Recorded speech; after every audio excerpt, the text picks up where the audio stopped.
In the United States of America, who has full, unalienable rights to life, liberty, and the pursuit of happiness? As a nation of immigrants, the American identity has always been a dynamic idea, challenged and shaped by pioneering individuals who broke barriers and redefined frontiers.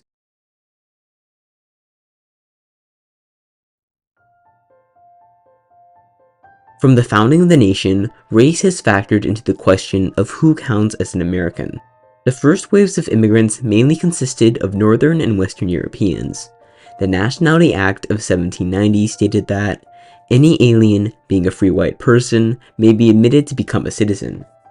In the Atlantic slave trade, millions of enslaved Africans forcibly brought to the American colonies were explicitly excluded from American citizenship. This exclusion extended to the first waves of Asian immigrants in the 1830s. By 1850, laborers from southern China worked in construction and mining, most notably building the Transcontinental Railroad and the Central Pacific Railroad. By 1870, Chinese workers became 20% of the workforce, prompting white workers to protest. This led to the Chinese Exclusion Act of 1882. This act was the first to exclude a specific race from entering America and barred Chinese immigrants from becoming naturalized citizens. It took China's joining of the Allied forces over 60 years later, in World War II, for Congress to repeal the act in 1943. After the Chinese Exclusion Act, plantation owners in Hawaii turned to Korean immigrants for cheap labor, and the first wave arrived in 1903. Korean immigrants also moved to California, where they worked in orange groves and the railroads. On May 3, 1913, California legislators passed the Alien Land Law, making it illegal for Americans of Asian descent to own land. In 1924, the Immigration Act barred Asian immigrants from naturalized citizenship based on a 2% ethnic quota. And in 1941, the Japanese attack on Pearl Harbor led U.S. President Franklin D. Roosevelt to sign Executive Order 9066 on February 19, 1942, forcibly relocating over 100,000 Americans of Japanese descent to internment camps, where they were deprived of their constitutional rights. Amidst this backdrop of racial exclusion, Sammy Lee challenged the frontier of American identity through his success as an athlete, his role as a U.S. Goodwill Ambassador, and ultimately his perseverance through racial discrimination. Born on August 1, 1920 in Fresno, California, Sammy Lee grew up in a segregated world rampant with discrimination. Remember when I was 5, 6 years old, people came by and they said, "We don't want any Chinks or Japs living in this neighborhood." That was in Highland Park, 5711 York Boulevard. Sammy Lee developed his passion for diving at a local Pasadena pool. At Brookside Pool, non-whites could only swim on International Day, the day before the pool would be cleaned, out of concern that non-whites would contaminate the pool for white users. Nevertheless, former 1932 Olympic diving coach Jim Ryan discovered Lee's talent at Brookside Pool and began to train him. In the 1948 London Summer Olympics, Sammy Lee became the first Asian American man to win a gold medal. In 1952, Lee was granted temporary leave from his post in the Korean War as a military physician to participate in the National Olympics. Lee made history, becoming the first Olympic champion to successfully defend his title with another gold medal in the 10-meter springboard. Sammy Lee of Los Angeles, Occidental College, and the U.S. Army Medical Corps is more than a medal winner for the United States. He is a living testament before the peoples of the world to equality of opportunity in America. In 1954, Sammy Lee became the first Asian American to receive the James E. Sullivan Award for Best Amateur Athlete. His high profile as an Olympic champion had the short-term impact of marking the first significant coverage of an American athlete of Asian descent. Sammy Lee, glad to see you. Glad to see you too, Kwak. Glad to see you. In case there's anybody who doesn't know this fella, he's one of our greatest Olympic diving champions. Thank you. Following the end of World War II, political and ideological tensions between the US and the USSR sowed the seeds of the Cold War.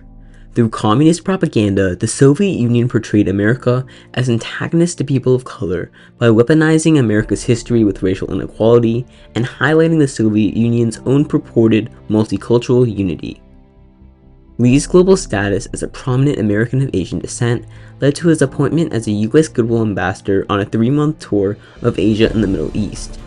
In 1954, with a mission to counter communist propaganda and further democracy, especially in developing nations, Lee performed diving exhibitions and gave speeches in 23 countries. He addressed topics such as American progress and race equality. Last night, I had an argument with a rabid communist who said the capitalistic world had subjugated the colored races long enough. Then I said, if this is so, why am I, a member of the colored race, sitting here as a world champion and a doctor of medicine? Among the acclaim that Lee received, the US State Department staff in Colombo, the capital of Sri Lanka, wrote, his careful references to the decline of race and color discrimination in the United States were expertly handled. He did an amazing job of both correcting false conceptions about and winning friends for the United States. Harold E. Howland, Lee's primary contact at the State Department, wrote in a December 1954 letter, I have never seen anything like the reports that have come in from all the posts. Each one asks that you be commended. Given Lee's success overseas as a Goodwill Ambassador, it was indefensible that almost immediately upon his return to the US in 1954, he was unable to purchase a home in Garden Grove, California, due to racial discrimination that still remained embedded in American society. The story of Lee's experience with housing discrimination sparked controversy and nationwide coverage, prompting the White House to release a statement condemning the discriminatory act. The West Orange County Real Estate Board offered Lee a home of his choice in the community, but Lee declined and moved to Anaheim with his wife, Rosalind Wong. His fame as an Olympian and ambassador, and standing as a U.S. Army major, had the short-term impact of raising greater public awareness of discrimination against Asian Americans. However, one could argue that Lee's vindication represented a victory for Lee individually, due to his celebrity status, and did not represent a broader shift against systemic racism. It would take over a decade for housing discrimination to be legally abolished with the Civil Rights Act of 1968. Even if the argument was that, well, Sammy Lee really didn't progress the AAPI civil rights movement because he was a celebrity, the whole point is he did still help because he raised awareness. It did bring up a point that a lot of Americans did not realize, was that, oh, housing discrimination can and has happened to Asian Americans, including a man who won 2 gold medals for our country. You can't, and served in our army, risked his life, was a doctor. You can't get any more American than that. Some scholars have also argued that Lee's experience represents one of the earliest manifestations of the model minority man, which holds up Asian Americans as the model minority to divide and disparage other people of color. As one of the realtors rationalized in an August 1955 issue of the Pacific Citizen, I'd rather have Dr. Sammy Lee myself than half the families here. But if you have one, a nice one, then you have others, including a little guy from a produce market who smells like hell. In effect, they like Sammy Lee individually as a model American, but not his race. However, even though Lee's perseverance through racial inequality did not mark an immediate transformational shift against racist practices, his legacy of pioneering Asian American firsts still shaped the expanding frontier of American identity. His long-term legacy includes coaching and mentoring the next generation of American athletes, including U.S. Olympic diving champion Greg Louganis, who went on to win 4 Olympic gold medals, and Hongping Lee, a 2-time Olympian for China who became a naturalized U.S. citizen and the celebrated head diving coach at Sammy Lee's alma mater. It's the very first time I ever met Dr. Sammy Lee in 1979.